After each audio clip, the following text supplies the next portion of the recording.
Dear children, welcome to Lockdown E-Pathshala DC Ramgarh. Today we are going to listen the story of a girl named Bholi, written by K.A. Abbas. This story highlights the importance of education and role of teacher. In this story, we will see how the affection of a teacher and education can change one's life. इस कहानी में हम लोग देखेंगे कि कैसे एक शिक्षक का प्यार और शिक्षा किसी के जीवन में बदलाव ला सकता है। तो आइए सुनते हैं भोली की कहानी। Her name was Sulekha. उसका नाम सुलेखा था। हाँ, वास्तव में उसका नाम सुलेखा था, पर उसका नाम भोली कैसे पड़ गया, इसके पीछे भी एक कहानी है। आइए सुनते हैं क्या है वो कहानी। When she was 10 months old, she had fallen off the cot on her head and perhaps it had damaged some part of her brain.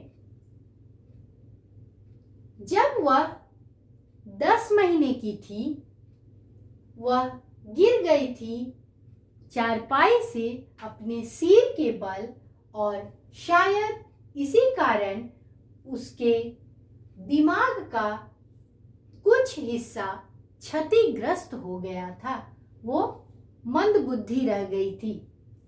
And come to be known as Bholi, और वो भोली के नाम से जानी जाने लगी थी। भोली यानी द सिंपलटन, साधारण, मूर्ख, अनाड़ी। जैसे लोग किसी को कहते हैं ना, अरे वो तो बहुत भोली भाली है, उसी तरह भोली भोली बोलते बोलते सुलेखा का नाम ही भोली पड़ गया।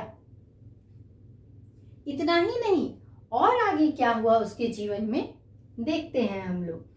When she was 2 years old, she had an attack of smallpox.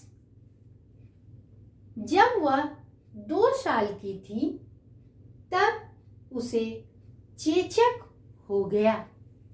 उसका पूरा शरीर सिर्फ आंखों को छोड़कर चेचक के गहरे काले दाग से भर गया और भद्दा दिखने लगा।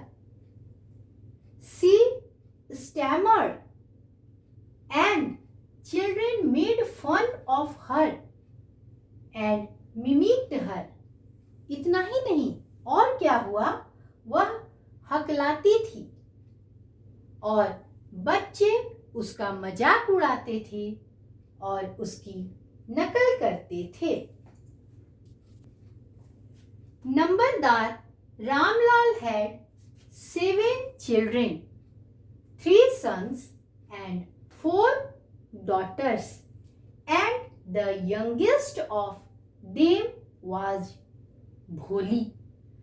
नंबरदार ब्रिटिश शासनकाल में जमींदार होता था, जो अपनी पट्टी के हिस्सेदारों की मालगुजारी वसूल करने में सरकार की मदद करता था। वही नंबरदार था रामलाल, और रामलाल के 7 बच्चे थे, 3 लड़के और 4 लड़कियां, और उन सभी बच्चों में सबसे छोटी जो थी वह थी भोली। All the children except भोली were healthy, strong and good looking. सभी बच्चे भोली के अतिरिक्त, भोली को छोड़कर, और जितने भी 6 बच्चे थे सभी स्वस्थ थे, मजबूत थे और अच्छे दिखते थे। The sons had been sent to the city to study. बेटों को, जो 3 बेटे थे, तीनों बेटों को पढ़ने के लिए शहर भेजा गया। उस समय गांव में स्कूल नहीं थे और लड़कियों को पढ़ाने की प्रथा भी नहीं थी। लोगों की ऐसी मान्यता थी कि अगर लड़की स्कूल चली गई तो उससे कौन विवाह करेगा। तो रामलाल ने बेटों को तो पढ़ने के लिए शहर भेज दिया, पर बेटियों की शादी कर दी। It was not difficult to find bridegrooms for 3 daughters. कोई दिक्कत नहीं हुई दूल्हा ढूंढने में 3 बेटियों के लिए। तीनों बेटी की शादी आसानी से हो गई क्योंकि तीनों बहुत ही सुंदर थी।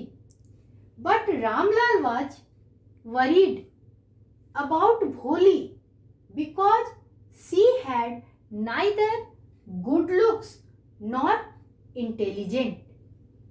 लेकिन रामलाल चिंतित रहता था भोली के बारे में क्योंकि वह न तो अच्छी दिखती थी और न ही बुद्धिमान थी। When Bholi was 7 years old, a primary school for girls was opened. जब भोली 7 साल की हुई तो एक प्राइमरी स्कूल प्राथमिक विद्यालय लड़कियों के लिए खुला।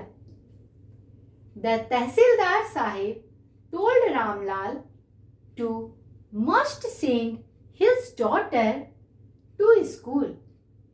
तहसीलदार साहब नंबरदार रामलाल के ऊपर पद पर थे। उन्होंने रामलाल को कहा अपनी बेटी को अवश्य विद्यालय भेजने के लिए। His wife opposed this order. उसकी पत्नी रामलाल की पत्नी ने इस आदेश का विरोध किया। But Ramlal had not the courage to disobey the तहसीलदार। लेकिन रामलाल को साहस नहीं था तहसीलदार की अवज्ञा का। At last, his wife agreed to send Bholi to school.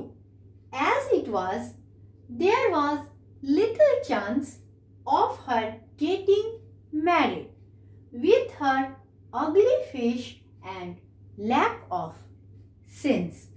और अंत में उसकी पत्नी राजी हो गई भोली को स्कूल भेजने के लिए, जैसे कि यह था कि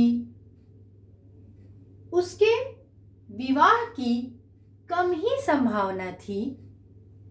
उसके कुरूप चेहरे, भद्दे चेहरे और मंद बुद्धि होने के कारण उस समय के लोगों की यह मान्यता थी कि जो लड़की स्कूल चली जाती थी उससे लोग विवाह करने को तैयार नहीं होते थे।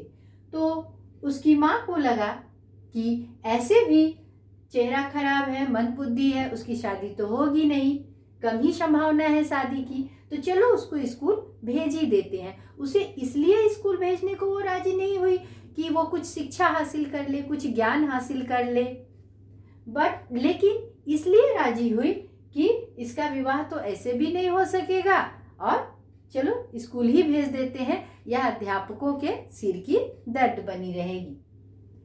For these unusual reasons, Bholi was sent to school. इन्हीं अस्वाभाविक कारणों के लिए भोली को स्कूल भेजा गया।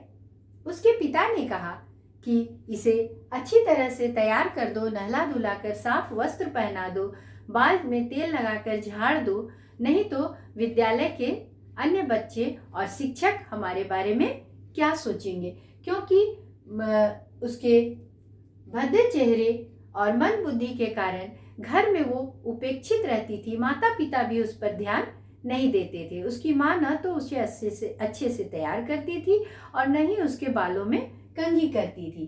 पर उस दिन उसकी माता ने उसे नहलाया धुलाया, साफ किया, उसके बालों में कंघी की। उसके पिता ने उसका हाथ पकड़ा और स्कूल ले जाने के लिए कहा। She was frightened. वह डर गई थी क्योंकि एक बार उसकी गाय लक्ष्मी को घर से बाहर निकाल दिया गया था और उसे बेच दिया गया था।